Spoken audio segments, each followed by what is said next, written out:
Good morning, good afternoon, or good evening, depending on where you are in the world, and welcome to today's DevOps.com webinar, brought to you by TechStrong and Influx Data. My name is Cody J. Brown, and I'll be moderating today's session. We have an exciting presentation ahead, but before we begin, I have just a few housekeeping notes. First, today's event is being recorded, so if you miss any or all of the discussion, it will be made available to rewatch. You'll receive an email after the webinar concludes with a link to access the on-demand. We want to hear from you, so feel free to send in your questions at any time throughout the program. We will answer as many questions as you can send in, so be sure to send them in early. I want to direct your attention to the chat tab. Here's where you can talk to each other, you can talk to us, say a quick hello, or just tell us from where you're tuning in. I'd also like to direct you to the resources in the handouts panel. Influx Data has prepared some materials to complement today's live session. And finally, at the end of today's webinar, we will have a drawing for 4 $25 Amazon gift cards. Stick around to see if you're one of our 4 lucky winners today.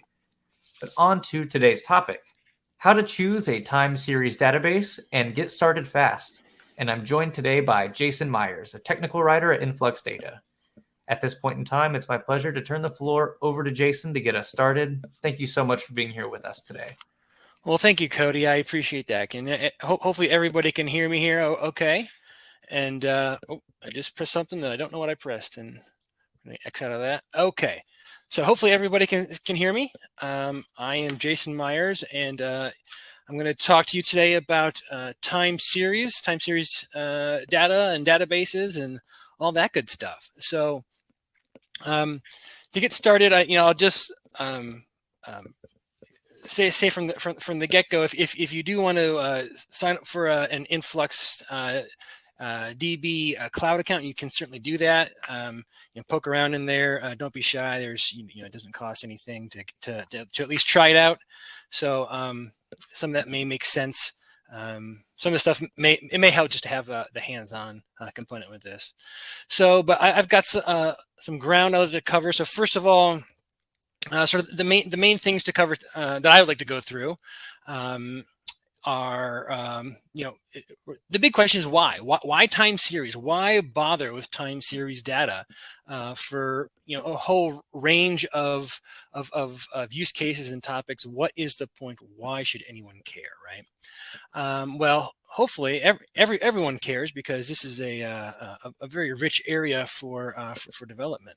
So the things I want to cover today, really just the basics of time series data. It's a type of data that you work with it differently than you do many other types. So I want to make sure that everybody understands just sort of the nature of that data. So I'll spend a little bit of time talking about that. Then I want to spend a little bit of time talking about time series databases, how a time series database compares to some of the other types of databases you may be familiar with. Then I'm going to talk about Influx Data and InfluxDB and some of our products, and give you an idea for how they work, where they fit into the equation, and sort of how some ideas on or some concepts that will help you get started with those products. So without further ado, and then I'll answer any questions that I can, and if there's anything that I can't answer, then fortunately we have a very robust user community and support folks that can answer any burning questions that are out of my purview. So to get started, what is time series data?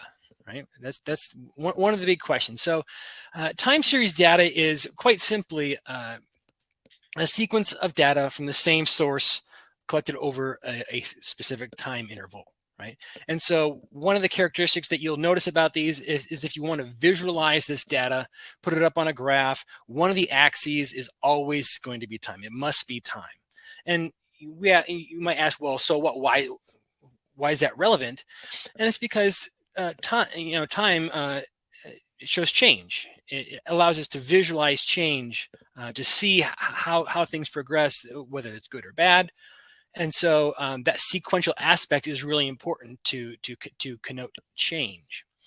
And so that's sort of one of the main guiding principles of time series data. And to be honest, time series data is something that everybody sees all the time. It's something that we're all really familiar with. We just don't necessarily think about it in terms of being time series data. So I'm going to go through a couple examples now, just to make sure everyone, we can all grok this idea.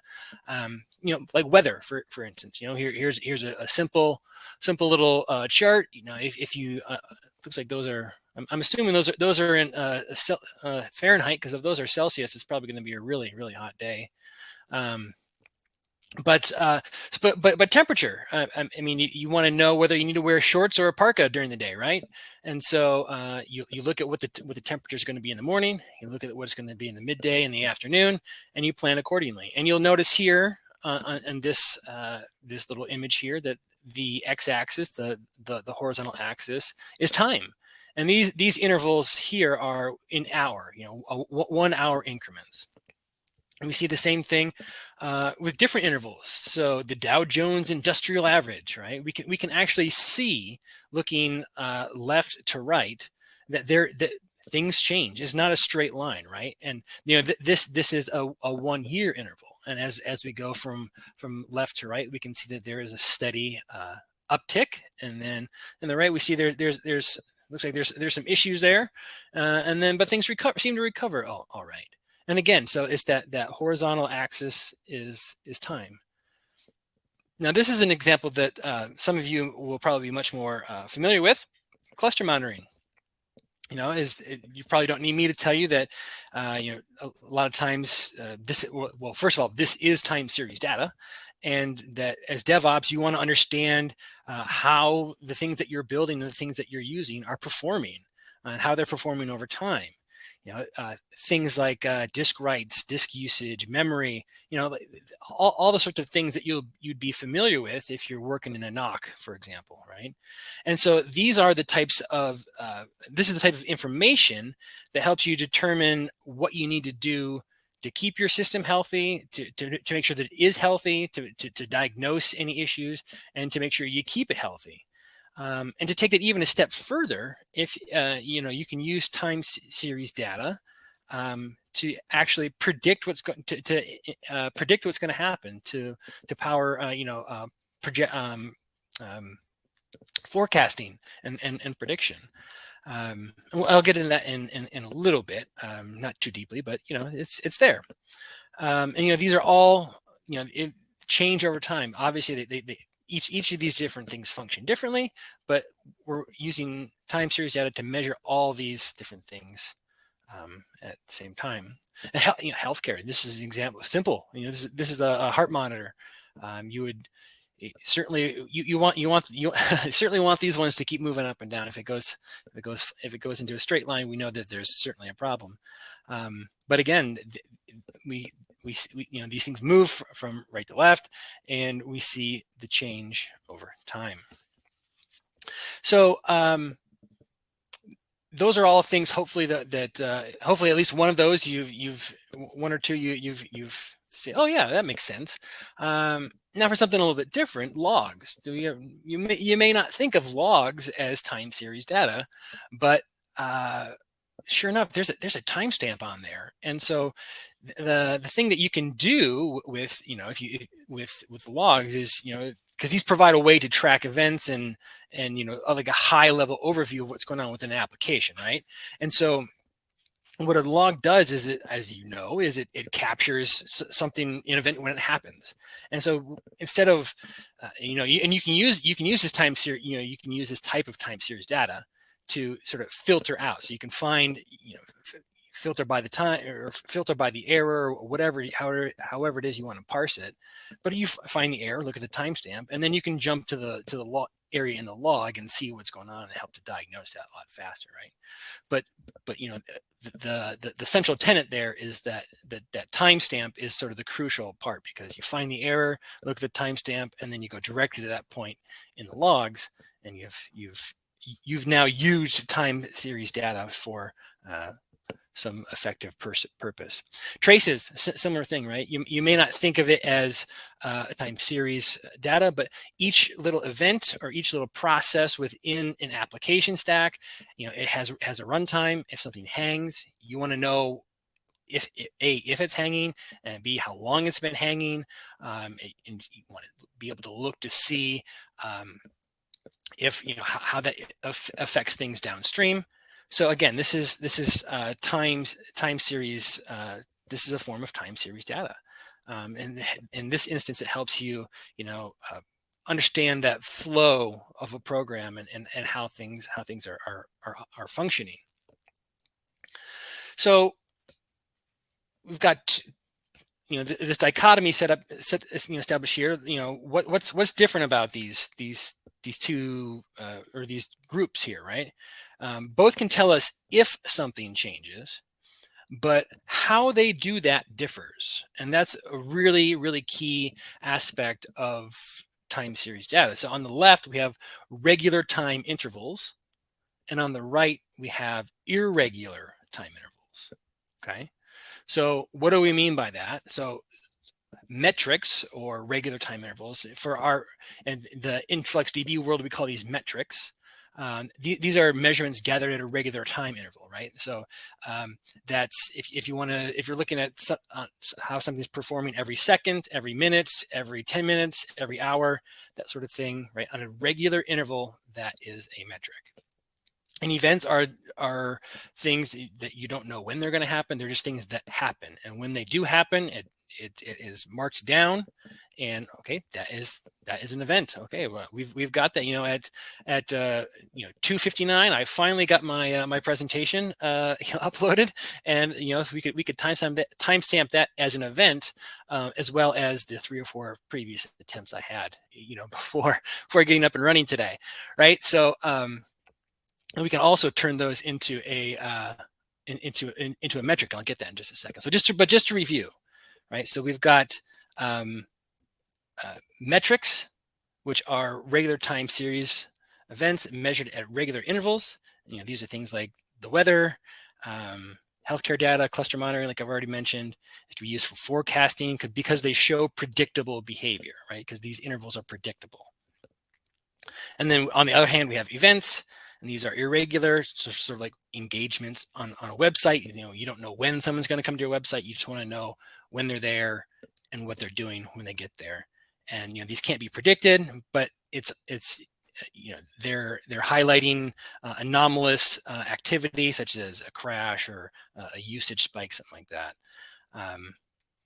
And some databases can handle events. Something like a Prometheus can handle events, and it can only handle events. Really, it's not really good with metrics. But InfluxDB conversely can ingest both. But the other thing that's cool about events is that over a longer period of time, you can start to see patterns, and by aggregating those, you can actually create metrics. You can summarize events, and they become metrics then. So again, to use a stock example once again, the price of a stock changes when a trade occurs, right? And so a stock that is traded very actively may change price multiple times over throughout the day. And if you have a really hot stock, you might not want to be bothered with understanding how every single little price change, but so you can just take an average of those. In one 10-minute interval, there may be 3 price changes, and then the next 2 or 3 intervals there may be 0, and then another an hour later there may be 4 in a 10-minute interval. And so then you can with those 3 and the 4 trades, you can find the average of those, and then you can find you can then get a metric for how the stock is changing over the course of that hour. And again, I've already sort of mentioned the website aspect. If someone comes to your website, you're looking at average response time that your website's serving up. If you're usually have 300 people on your site at any given time, and then all of a sudden you see that number drop to 3, well, and it's consistently, you know, a lower average, then it's like, well, some people are getting through, but not everybody. So it's a hint that something's going on. But that's, you can derive those problems or those changes from summarizing events and treating them as metrics. So it's like, if I wanted to know what was the average number of times it took me to get my audio working today, well, you know, that's a metric we can figure out later. Anyway, okay. So that's a little bit about sort of the core characteristics of time series data, and there are more, and I'm going to get into that because they relate to time series databases. So I want to talk now about what is a time series database. And again, so we've already talked about regular and irregular, and so that is one aspect of the data of time series data that you have to be aware of when you're working with it. The other is that time series data tends to generate, or the applications and sensors that generate this data tend to generate a lot of it. So you have to be able to, you need a solution that can handle high volumes of data. And then the other element is that, so, I'm sorry, I lost my place here for a second. All right, yes. So you need to be able to pull in that data, pull it in large quantities, and so when you're working with time series data, there's a couple other things you want to keep in mind. One is that time series data is immutable. So what that means is, when it happens, and you don't change it once it happens. So you write it once and you don't update it. And that's very different from the way that a lot of other databases and data work, right? A lot of times, instead, what you would do is you would create a record, and then when a change happens, you would just simply update the old record, and that becomes the new record. Well, time series data, that's not how it works, because the most recent data tends to be the most important, right? If people aren't able to connect to your website, it doesn't matter if they could 10 minutes ago. It matters that they can't right now. So that data from 10 minutes ago is not as relevant as the real-time data that you're getting saying that there are connection issues. So thinking those two things combined, so the data is immutable, it does not change, and the most relevant data is the most recent data, also leads to this other concept of data retention. So data retention really matters when it comes to time series data, and this is again a departure from a lot of other types of data that you may be more used to working with. And data retention simply means how long you keep that data. So extremely granular data doesn't stay relevant for a long period of time. So what you can do is you can take that really, really granular data, aggregate it, save the aggregation, and then purge the raw data. Okay, and so again, so what you're doing is effectively deleting data, which is something that you don't normally do, again, in, for instance, a traditional relational database. So again, it's a very different different workflow that you may not be familiar with, or may not have necessarily even thought of in that context. So I think that's some helpful things to keep in mind. So when you think about that, you need a database that is able to accommodate data that behaves in this way, right? So not all databases are able to ingest those high volumes of data, or delete large sections of data. And so that's why we have a time series database. So when we say something is purpose built for time series, that's what we meant. It's able to handle data with these characteristics. And it can be really hard to build your own time series database. Now, if I'm being honest, you can certainly retrofit a non-time series database to handle time series data. It can be done, but it's also extremely time and resource intensive. And we've had some of our customers talk about how they've tried to build their own tool, and once they realize how hard it is, it's just it's just a lot easier just to start with a time series database in the first place. So we'd like to encourage folks to do so before they get too far down the line. So thinking about the way that this data, time series data, behaves, and the way that you would need to interact with it as a developer, we can make some comparisons to between time series databases and other types of databases that you may be more familiar with. So like I said, when I'm talking about a time series database being optimized to handle this type of data, this is sort of what I'm talking about, right? So you have a document database, for instance, like a MongoDB, that's primarily intended to perform operations to modify stored documents, right? Right off the bat, there should be a clue. We're talking about modifying existing records. That's not what that's not playing to the strengths of time series data, right? Because we don't need to modify it, and there can be other challenges with dealing with numerical data and single strings in these types of databases. There can be.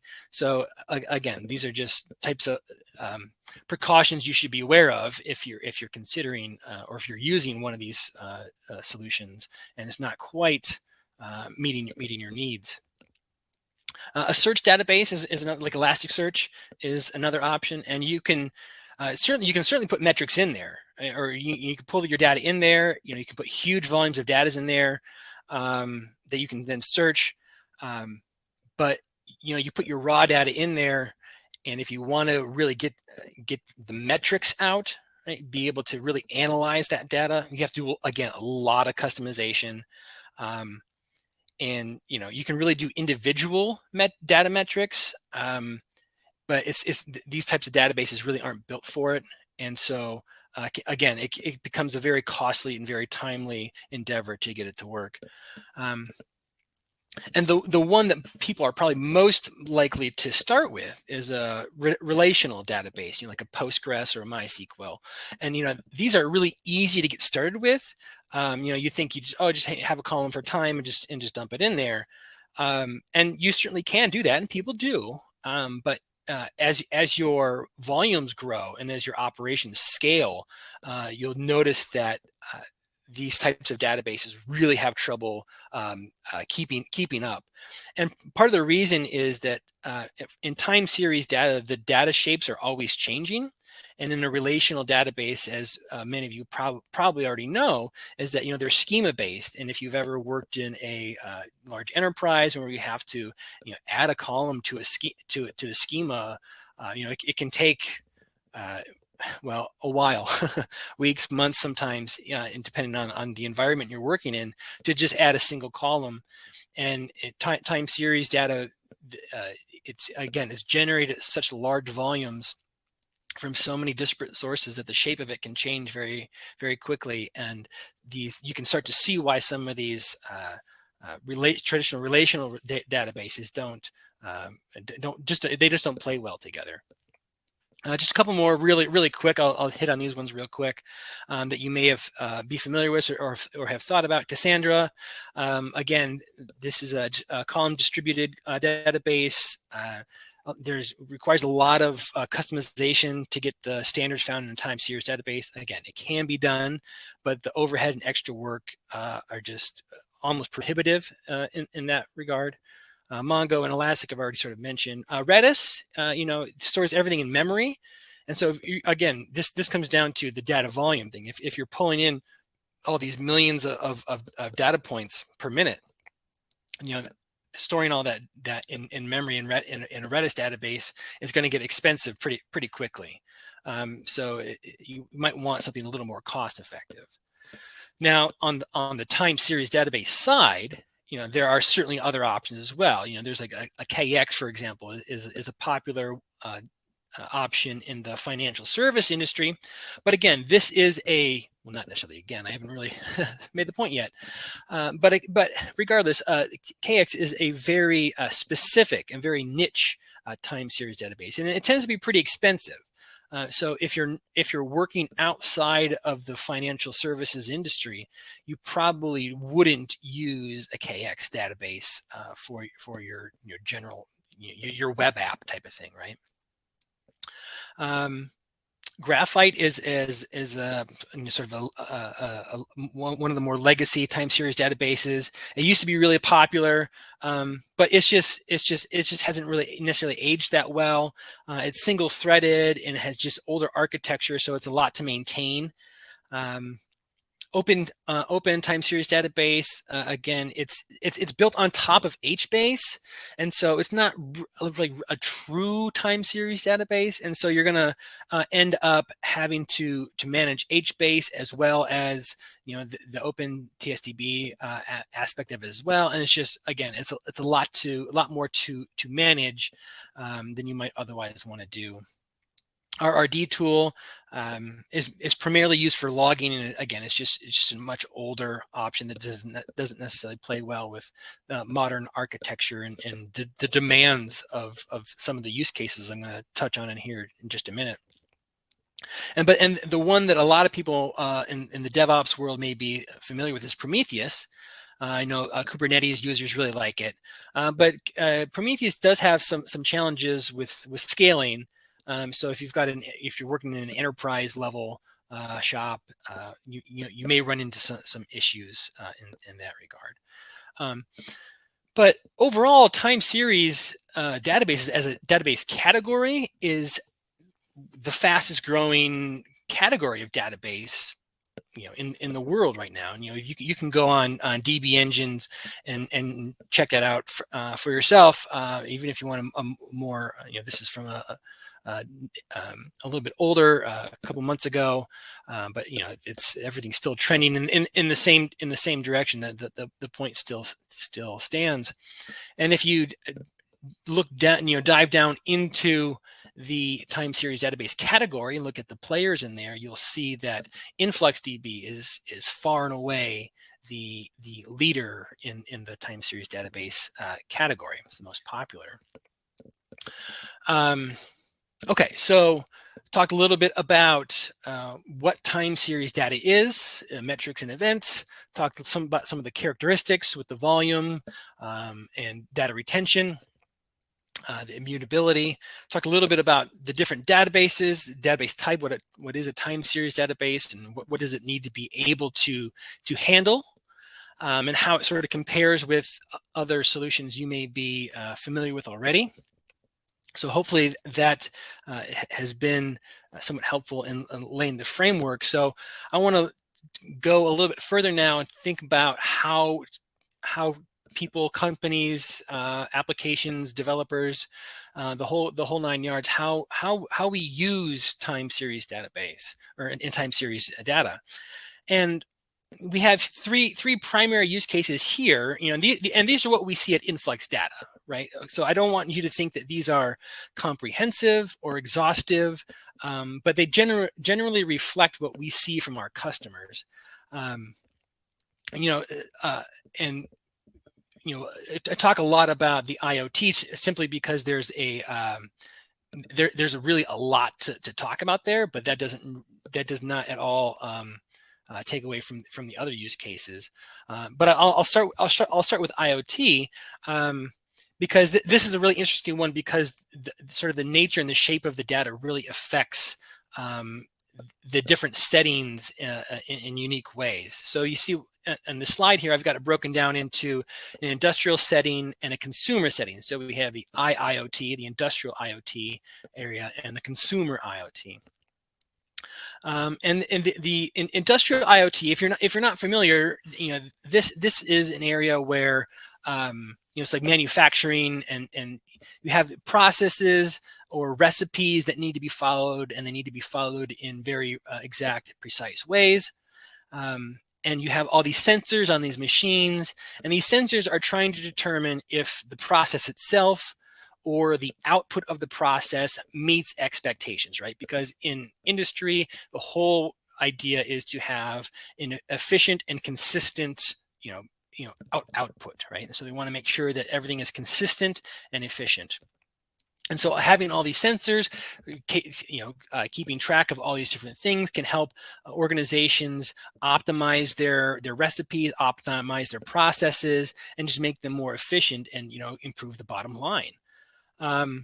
But when you step back and think about this, you can imagine a factory that has all these giant, tooling machines, tool and die machines, whatever they are, and a single machine may have anywhere from, an unknown, 1 to n number of sensors on it, and these sensors may be collecting completely disparate information from each other. So you may have a single machine on the factory floor that has 17 sensors on it, and each one of those sensors is collecting something different. So one may be, tracking air pressure, one maybe there's water pressure, or the status of the machine, is it on or is it off, and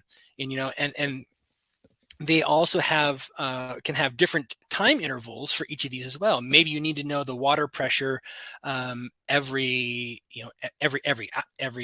3 minutes, and you want to know the air pressure every 30 seconds. And so you can see pretty quickly how there's you're generating a lot of very, very different disparate data, and it can be very intimidating if you don't have the right tools to handle it. And the other interesting thing about the IIoT example is that this is one of the few examples where data retention is almost always forever. They don't. A lot of these operations don't want to ever get rid of any of their most granular data because it can help them with forecasting and prediction. So there's a much stronger desire on the part of a lot of these companies to keep that granular data, keep that around. And on the flip side, the consumer IoT element has a totally different shape, right? And these are things that most of us are probably familiar with. You have your wearables. If you've got like a smart watch, or if you have a smart thermostat in your home, or even anything, like so the smart speaker, like one of the Amazon or one of the Apple ones, those are your consumer IoT devices, and the shape of these are a little bit different. So whereas we had a number of machines in a factory somewhere with multiple sensors on it, in an IoT device you might have anywhere from 2 to 3, 4, 5 sensors, but they're all collecting just like 1 or 2 specific things. And so the scale of it is very, and the shape of it is a lot different, right? So you have millions of devices, but the types and the number of the type of data that they're collecting is much more homogeneous, is much more similar to other devices, similar devices, than they are from an extrusion machine to a firing something that with flames and or a freezer type of thing in a factory. All the Nest thermostats have the same basic sensors in it, so it makes working with that data a little bit easier. Of course, we have the DevOps use case, and there are 2 different primary ways we see people or companies using InfluxDB for DevOps. One is internally; they will use it to build a custom monitoring solution. This is typically for your internal site reliability engineers for tracking all those clusters and all that kind of stuff that talked about sort of earlier. At the top of this presentation. And the other route that we see some customers using is they'll build a commercial monitoring solution, so basically a custom front end, and then they use InfluxDB as the back end to handle all those incoming metrics that then get presented in this custom UI. So there are a couple different ways that that DevOps can leverage a time series database, and then obviously real-time analytics sort of speaks for itself. this is tracking business performance or application performance or anything else that you need to track in real time. And so you can combine that with other aspects as well. So I want to talk a little bit now about specifically about the InfluxDB platform. Sort of what our motivation is, what the components are, what you can sort of expect from it, at least as much as we can in this sort of intro level presentation. So I think it's important to realize that, or to think about the fact that at Influx Data we consider we are primarily developers, and we build these products with developers in mind. And so one of the main goals is to make it easier for developers to accumulate and analyze time series data. And so that's we're intentionally building a platform for developers that enables them to instrument, observe, automate, and learn from time series data.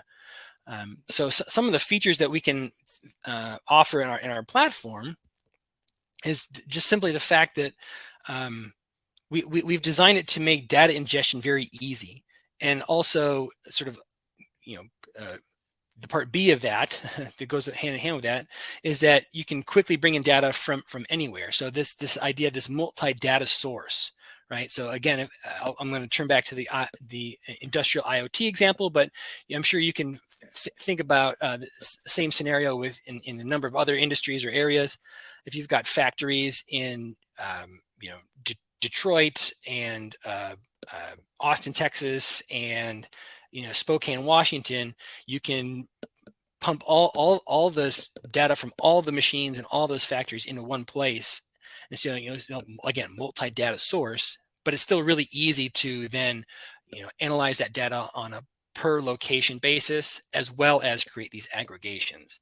So one of the great things is, we have this open source language Flux that it really helps to parse out and query that language, query that data, and really get this rich analysis from these multiple data sources.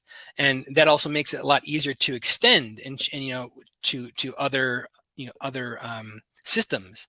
And we've designed it this way intentionally. Our platform also makes it very easy to store and compress data at scale.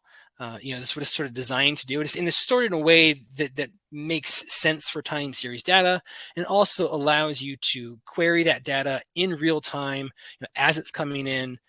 And at the same time, you can use with analysis, real-time analysis and visualization, and you can even do that with large data sets. So that's again the ability to work with the data volume that time series data produces is one of the things that's really sets InfluxDB apart. And so as a result, you can use InfluxDB to help facilitate machine learning and anomaly detection. You can use it to help with streaming analytics.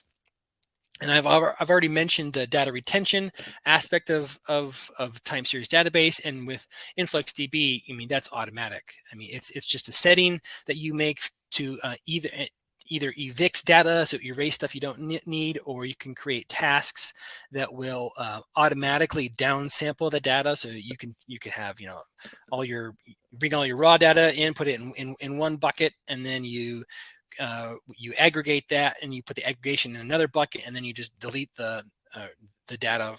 You can set it for whatever retention period you want. I think the default is something like 30 days. But you can set it for whatever you want, and then you don't have to worry about going back and freeing up space, freeing up that memory. It will do it automatically. Again, the idea is that this platform is designed to make it really easy to use and to scale in lockstep with your systems, your solutions, and your business goals. We want you to. It's designed that way so that you will be able to get up and started really easily, and you won't have to spend as much time managing infrastructure, and you'd be able to spend more time actually analyzing your data and getting some value from it. Because if you spend all your time, on infrastructure, you're not getting direct value from your data. So what is Influx, the platform, look like? Well, we've got a couple different components to it. InfluxDB itself, there are 3 different sort of varieties. There's the open source version. That is the one version where you would have to provide your own infrastructure, servers and memory and whatnot or storage for your data. But it's what you would it certainly is. Again, it's open source, so you can do what you will with it.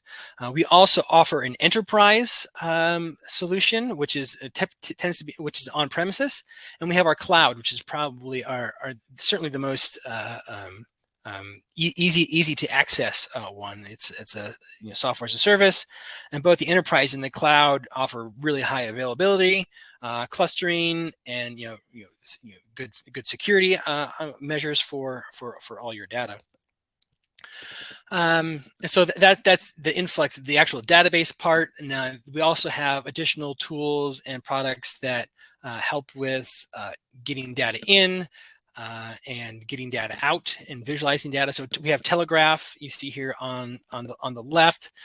Telegraph is our it's another open source solution. It's a data ingestion agent, and so we've got I think over 300 plugins for Telegraph. And there are a variety of different kinds.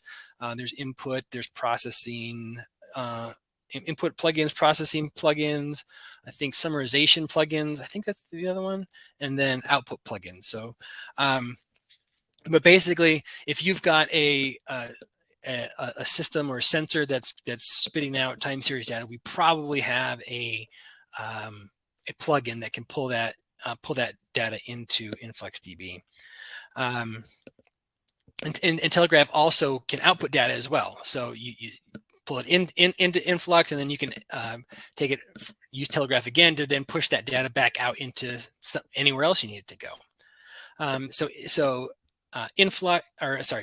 Telegraph and InfluxDB are 2 critical parts of the platform. We also have some visualization capabilities. Although you notice Grafana is on here as well. Some people use Grafana, and then that's perfectly fine to build dashboards. But you can certainly build custom dashboards right within the cloud offering of InfluxDB. And we also have Flux, right? So Flux is, like I also already mentioned, that's our as part of the query and scripting language. That's not necessarily tied directly to any one version of InfluxDB. It's for all of them. So it gives you a lot of flexibility to really transform and analyze and query that data. So those are sort of and then you can also we have I think we have a dozen client libraries that you can use to ingest data into Influx as well. And so if for some reason you don't want to use Telegraph or any of those plugins, you can certainly use your own client libraries as well. And the cloud instance of InfluxDB works with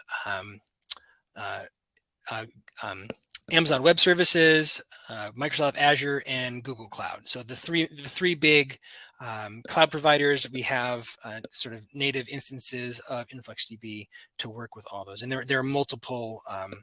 It's multi-site as well. So you can find the location that's the closest to you to help reduce that any latency that may naturally occur as you're using your data.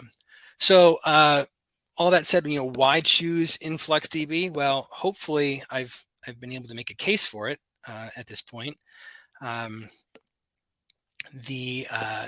it's easy to get started with, and Flux offers you a lot of flexibility and a lot of power with a familiar query syntax. There's no external dependencies like some of these other time series solutions you may be looking for or looking at. Nothing extra to manage. It handles both regular and irregular time series data.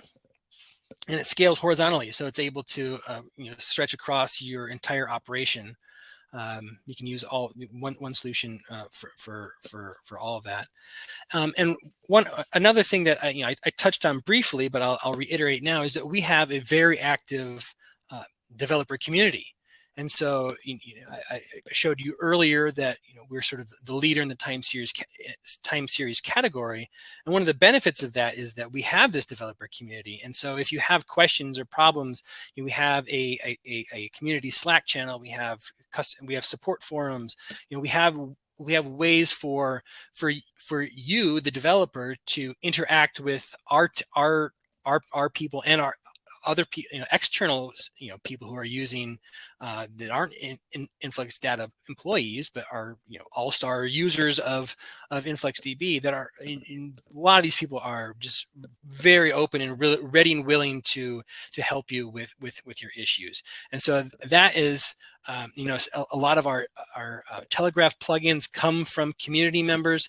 They build their own plugins, and then since it's open source, they share them with everybody to use, and it just makes the whole platform a lot more accessible. And so that is a very big benefit in our eyes. And help in it. When we say, well, like we're a company by developers for developers, that we take that very seriously. And I think that community sort of really reflects that. We really truly value those contributions from our community members. Okay.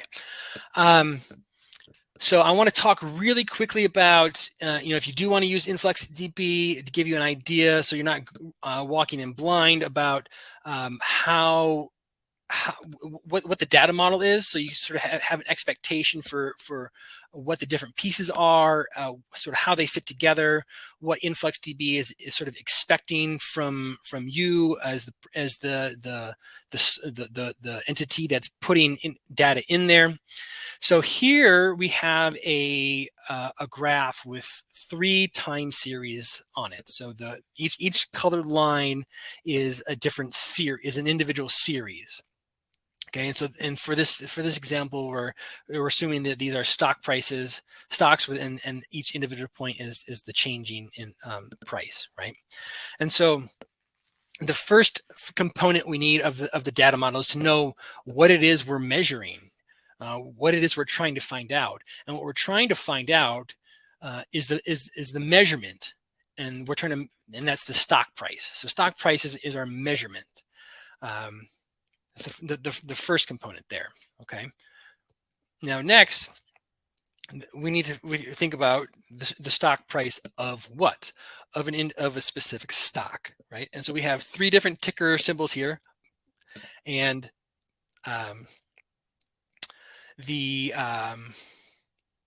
right. So each, we would consider each ticker to be an individual tag. Okay, and so you could have multiple tags, and if you have multiple tags, this is called a tag set. So say we have these 3 stock tickers, and we're trying to figure out, or we want to see how they perform, or we're tracking their performance on different stock exchanges, or different, now you have New York Stock Exchange and the NASDAQ, and whatever. You're just you're pulling that data from, or seeing how it performs on different indexes. That could be another tag, for instance, for something like this, right?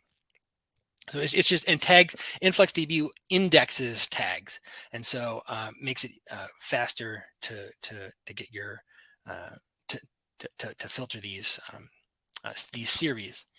And so on the y-axis value, we see here, this is the price, and we call this a field. So we have measurement, we have tags, and then we have fields. Fields are not indexed, but these can be floats, integers, strings, or booleans. So you may remember when I was talking about the IIoT, you may want to know if a machine is on or off. So you could actually just write on or off, or use a boolean like a true is it's running and false as it's not, that sort of thing. So you have some flexibility in terms of how, so you can put data in a way that makes sense to you, and then you can also use you can use Flux really easily to transform some of these strings into numeric values that you can then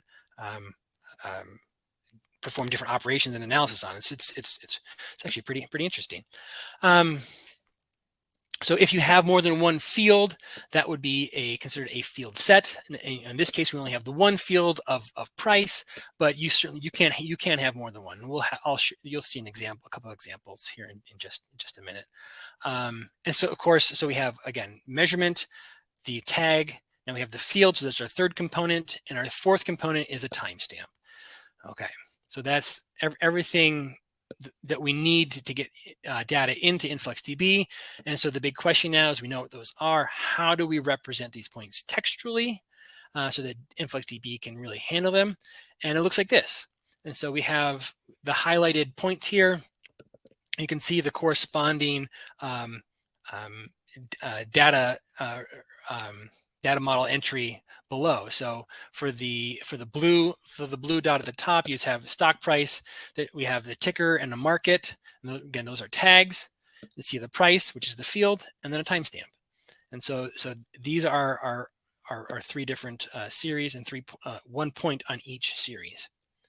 And we call this line protocol. And as you can see here, this is the way that it sort of shakes out. There's these 4 components, and I will point out that the punctuation and the space matter. So you have the measurement, and then the comma, and then the tag set, and then a space, and then those are key value pairs, and then the field set, which again a key value pairs, another space, and then the timestamp. And we'll see an example of that right here. So for example, here you have your measurement CPU load. There's a comma, and then you see your tag set. These are key value pairs. You have the host name, and then the value for that is the server 02, and then you have US West as your other key tag, and then the value for that is the AZ for Arizona.